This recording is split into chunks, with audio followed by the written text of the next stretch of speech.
ನಮ್ಮ ತುಕ್ಸಾಗರ ಭಾಗಕ್ಕೆ ಎಲ್ಲ ತಾಲೂಕು ಕೂಡ ಅಸೆಂಬ್ಲಿ ಗೌಡಿ ಅಂತ ಏನು ಹಲವು ಶ್ರೀನಿವಾಸ ಅವರಲ್ಲಿ ಕರೆಸ್ಕೊಂಡಿದ್ರು. ಅದೇ ರೀತಿಯಾಗಿ ಅವರ ಹಾದಿಯಲ್ಲಿ ಬಂದು ನಮ್ಮ ಹೋಬಳಿಗೆಲ್ಲ ತಾಲೂಕು ಮಟ್ಟದಲ್ಲಿ ಕೂಡ ಅವ್ರದೇ ಆದಂತಹ ಒಂದು ಹೆಸರನ್ನು ಕೊಟ್ಟಿರುವಂತಹ ನಮ್ಮ ರಾಜಕೀಯ ಗುರುಗಳು ನಮಗೆ ಎಲ್ಲದರಲ್ಲೂ ಕೂಡ ಬಹುಶಃ ನಮ್ಮ ಕಾರ್ಯಕ್ರಮಗಳು ಯಾವುದೇ ಸಣ್ಣ ಕಾರ್ಯಕ್ರಮ ಇದ್ರೂ ಕೂಡ ಅವರ ತಮ್ಮನಂತೆ ಭಾವಿಸಿ ನಮ್ಮ ಎಲ್ಲಾ ಕಾರ್ಯಕ್ರಮ ಕೂಡ ತಪ್ಪದೇ ಬರುವಂತ ನಮ್ಮ ರಾಜಕೀಯದ ಗುರುಗಳು ನಮ್ಮ ಹಿರಿಯನ್ನ ಅಂತ ನಾವು ಹೇಳೋದಕ್ಕೆ ಇಷ್ಟಪಡ್ತೇನೆ. ನಮ್ಮ ಭಾಗದ ಜನರನ್ನು ಯಾವುದೇ ಕಾರಣಕ್ಕೂ ಕೂಡ ಅವರು ಮರೆತಿಲ್ಲ, ಮುಂದೇನು ಮರೆಯೋದಿಲ್ಲ ಅಂತ ಕೂಡ ನಾನು ಈ ಸಂದರ್ಭದಲ್ಲಿ ಹೇಳ್ತಾ ನಮ್ಮ ಕುಟುಂಬದ ಬಗ್ಗೆ ಅವ್ರು ಇಟ್ಕೊಂಡಿರುವಂತ ಆ ಪ್ರೀತಿ ವಿಶ್ವಾಸವನ್ನು ಅವರೇ ಇಲ್ಲಿ ಈ ವೇದಿಕೆ ಮುಖಾಂತರ ತಿಳಿಸಿದ್ದಾರೆ. ನಮ್ಗೆ ಬಹಳ ಸಂತೋಷ ಆಗಿದೆ. ಅವ್ರಿಗೆ ಅಧಿಕಾರ ಸಿಕ್ಕಿದ್ರೆ ನಮ್ಗೆ ಸಿಕ್ಕಂಗೆ ಅಂತ ನಾವು ಮೊದಲಿಂದ ಕೂಡ ಭಾವಿಸ್ಕೊಂಡು ಬಂದಿರೋದು.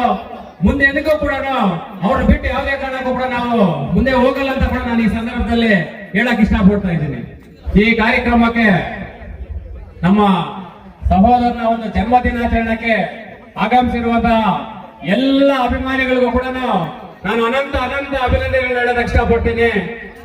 ಯಾಕಂದ್ರೆ ಬಹುಶಃ ಮುಳುಬಾಗ್ಲೆಲ್ಲ ಇನ್ನ ದೂರದಿಂದ ಕೂಡ ಬಂದು ಮಧ್ಯಾಹ್ನದಿಂದ ವೇಟ್ ಮಾಡಿ ವೇದಿಕೆ ಮೇಲೆ ನಡೆಯುವಂತ ಒಂದು ಕಾರ್ಯಕ್ರಮ ನೋಡ್ಕೊಂಡು ಹೋಗ್ಬೇಕು ಅಂತ ಕೂಡ ಸುಮಾರು ಜನರಿದ್ದಾರೆ. ಅವ್ರಿಗೂ ಕೂಡ ತಡ ಆಗಿದೆ ಕೂಡ ಕ್ಷಮೆ ಇರಬೇಕು. ಈ ಕಾರ್ಯಕ್ರಮ ನೋಡ್ಕೊಂಡು ಹೋಗ್ತಾ ಇರೋದಕ್ಕೆ ನಮ್ಗೆ ಖುಷಿ ಆಗ್ತಾ ಇದೆ ಅಂತ ನಾನು ಈ ಸಂದರ್ಭದಲ್ಲಿ ಹೇಳಕ್ ಇಷ್ಟಪಡ್ತೀನಿ. ಈ ಕಾರ್ಯಕ್ರಮದ ಇದಕ್ಕೆ ಬಂದಿರುವಂತ ನಮ್ಮ ಶ್ರೀನಿವಾಸ ರೆಡ್ಡಿ ಅಣ್ಣವ್ರೆ, ಶ್ಯಾಮಣ್ಣ ಅವರೇ, ಈ ವೇದಿಕೆ ಮೇಲೆ ಇರುವಂತ ಎಲ್ಲ ಮುಖಂಡರೇ ಹಾಗೂ ವೇದಿಕೆ ಮುಂಭಾಗದಲ್ಲಿ ಇರುವಂತ ಎಲ್ಲ ನಮ್ಮ ಒಂದು ತಮ್ಮನ ಮೇಲೆ ಪ್ರೀತಿಗೆ ಬಂದಿರುವಂತಹ ಎಲ್ಲ ಅಭಿಮಾನಿಗಳೇ, ನಾನು ಎರಡೇ ಮಾತು ಮಾತಾಡ್ತೀನಿ. 2 ನಿಮಿಷ ಸಾಕು ನಮ್ಗೆ, ಮತ್ತೆ ಪ್ರೋಗ್ರಾಮ್ ಸ್ಟಾರ್ಟ್ ಮಾಡೋಣ. ಈ ಕಾರ್ಯಕ್ರಮ ಅವ್ರು ಮಾಡ್ಕೊಂಡಿರೋದಲ್ಲ. ಈ ಕಾರ್ಯಕ್ರಮವನ್ನು ಅವರ ಅಭಿಮಾನಿಗಳು, ಅವರ ಹಿತೈಷಿಗಳು ಸೇರಿ ಮಾಡಲೇಬೇಕು ಅಂತ ಹಠ ಹಿಡಿದು ಈ ಕಾರ್ಯಕ್ರಮ ಮಾಡಿರೋದು. ಅದಕ್ಕೆ ನಾನು ಈ ಒಂದು ಕಾರ್ಯಕ್ರಮ ಯಶಸ್ವಿ ಮಾಡಿರ್ತಾರೆ ಅಂತ ಅವರ ಅಭಿಮಾನಿಗಳಿಗೆ ಮತ್ತು ಅವ್ರ ಟೀಮ್ ಅಂತಿದೆ ಸಪರೇಟ್ ಆಗಿ, ಆ ಟೀಮ್ಗೂ ಕೂಡ ನಾನು ಈ ಸಂದರ್ಭದಲ್ಲಿ ಅಭಿನಂದನೆಗಳು ಹೇಳ್ತೀನಿ.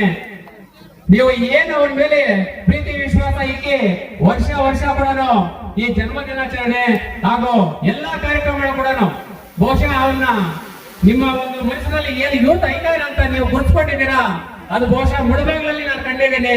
ಮೊನ್ನೆ ಪಳ್ಳಿಗಿರಪಾಳ್ಯದಲ್ಲಿ ಒಂದು ಕರಗ ಮಹೋತ್ಸವ ನಡೆದಾಗ ಬಹುಶಃ ಅಲ್ಲಿ ಮುಳುಬಾಗಿಲಿನ ಪಳ್ಳಿಗಿರಪಾಳ್ಯದ ಯುವಕರನ್ನು ಕೂಡ ಯಾವಾಗೂ ನಾವು ಮರೆಯೋಕೆ ಸಾಧ್ಯ ಇಲ್ಲ. ಸುಮಾರು 100-200-300 ಜನ ಸೇರಿ ಒಂದು ಅದ್ಭುತವಾದ ಒಂದು ಮೆರವಣಿಗೆ ಕರ್ಕೊಂಡು ಹೋಗಿದ್ದಾರೆ. ನಮ್ಮ ತಾಲೂಕಿನ ಹೊನ್ನಾಳಿ ಪಂಚಾಯತ್ ಗುಮ್ಲಾಪುರ ಯುವಕರು ಕೂಡ ಬಹಳ ಅದ್ಭುತವಾಗಿ ಅವನ ಮೇಲೆ ಒಂದು ಅಭಿಮಾನ ಇಟ್ಕೊಂಡಿದ್ದಾರೆ. ತಾಲೂಕಿನಾದ್ಯಂತ ಕೂಡ ಅವನಿಗೆ ಒಂದು ಅಭಿಮಾನಿಗಳ ಪಡೆ ಇದೆ ಅಂತ ನಾನು ಈ ಸಂದರ್ಭದಲ್ಲಿ ಹೇಳಕ್ ಇಷ್ಟಪಡ್ತೇನೆ. ನಾನು ಏನು ನೀವು ಅವನ ಮೇಲೆ, ನಮ್ಮ ಕುಟುಂಬದ ಮೇಲೆ, ಈ ಸುತ್ತಮುತ್ತಲ ಗ್ರಾಮದವರು ಕೂಡ ಏನು ಒಂದು ಅಭಿಮಾನವನ್ನು ಇಟ್ಕೊಂಡಿದ್ದೀರೋ ಅಭಿಮಾನಕ್ಕೆ ಯಾವುದೇ ಕಾರಣಕ್ಕೂ ಕೂಡ ನಾವು ಧಕ್ಕೆ ತರಲ್ಲ ಅಂತ ಕೂಡ ನಾನು ಈ ವೇದಿಕೆ ಮುಖಾಂತರ ಹೇಳ್ತಾ, ದೀನದಲಿತರು, ಬಡವರಿಗೆ ಮತ್ತೆ ಶೋಷಿತ ವರ್ಗದವರಿಗೆ ಯಾವತ್ತೂ ಕೂಡ ಎಂದೆಂದಿಗೂ ಕೂಡ ನಮ್ಮ ಸೇವೆ, ಹಳ್ಳಿ ಸೇವೆ ಆಗ್ಲಿ ಕನಿಷ್ಠ ಇದ್ದೇ ಇರುತ್ತೆ ಅಂತ ನಾನು ನಿಮ್ಮನ್ನು ಬಿಡೋದಿಲ್ಲ ಅಂತ ಕೂಡ ನಾನು ಈ ಸಂದರ್ಭದಲ್ಲಿ ಹೇಳ್ತಾ, ಮುಂದಿನ ದಿನಗಳಲ್ಲಿ ಅವನಿಗೊಂದು ಸಾರ್ವಜನಿಕ ಬದುಕನ್ನು ನೀವು ಏನಾದ್ರೂ ಮನಸ್ಸು ಮಾಡಿ ಕಟ್ಕೊಡೋ ಇದ್ದಿದ್ರೆ ಕೂಡ ಅವನು ಮುಂದಿನ ದಿನಗಳಲ್ಲಿ ಸಾರ್ವಜನಿಕ ಬದುಕಿಗೆ ಬರೋದಕ್ಕೆ ಕೂಡ ರೆಡಿ ಇದ್ದಾನೆ ಅಂತ ಈ ಸಂದರ್ಭದಲ್ಲಿ ಹೇಳ್ತಾ, ಅವಕಾಶವನ್ನು ಕೊಡೋದು ನಮ್ಮ ದೊಡ್ಡವರಿದ್ದಾರೆ. ಅವರು ಅವಕಾಶ ಕೊಟ್ಟಾಗ ಅದನ್ನು ಮುನ್ನಡೆಸೋದು ದೊಡ್ಡಲ್ಲಿರೋರು. ಆ ಎರಡೂ ಮಾಡಿದ್ರೆ ಅವನು ಒಂದು ಯಾವುದೊಂದು ಸಾರ್ವಜನಿಕ ಬದುಕಲ್ಲಿ ಅವನು ಜನಗಳಿಗೆ ಒಂದು ಸಹಾಯ ಮಾಡೋದಕ್ಕೆ ಇಷ್ಟಪಡ್ತಾನೆ. ನನಗೆ ನಮ್ಮ ಶಾಮಣ್ಣವರು ಒಂದ್ಸರಿ ಹೇಳಿದ್ರು, ಯಾರಿಗಾದ್ರೂ ನಾವು ಏನಾದ್ರು ನಾವು ವರ್ಕ್ ಮಾಡ್ಕೊಡ್ಬೇಕಾದ್ರೆ ಒಂದು ಯಾವುದೋ ಒಂದು ಪೊಸಿಷನ್ ಇರಬೇಕು, ಪದವಿ ಇರಬೇಕು ಅಂತ. ಅದು ಬಹುಶಃ ನನಗೂ ಗೊತ್ತಾಯ್ತು. ನನಗೂ ಕೂಡ ಗ್ರಾಮ ಪಂಚಾಯತ್ ಸದಸ್ಯನಾಗ್ಬೇಕಂದ್ರೆ, ಗ್ರಾಮ ಪಂಚಾಯತ್ ಸದಸ್ಯನಾದ್ಮೇಲೆ ಯಾವ ರೀತಿ ನಡ್ಕೋಬೇಕಂದ್ರೆ ಅದನ್ನೆಲ್ಲ ಮಾರ್ಗದರ್ಶನವಾಗಿ ನನಗೆ ನಮ್ಮ ಶ್ಯಾಮೇಗೌಡರು ಹೇಳ್ಕೊಟ್ಟಿದ್ದು. ನಮ್ಮ ಶ್ಯಾಮೇಗೌಡರು ಹೇಳ್ಕೊಟ್ಟಿದ್ದಕ್ಕೋಸ್ಕರ ಪಂಚಾಯತಿಯಲ್ಲಿ ಯಾವುದೇ ಒಂದು ಅಡೆತಡೆ ಇಲ್ಲದೆ ಎಲ್ಲರೂ ಒಂದಾದ್ರೂ ಕೂಡ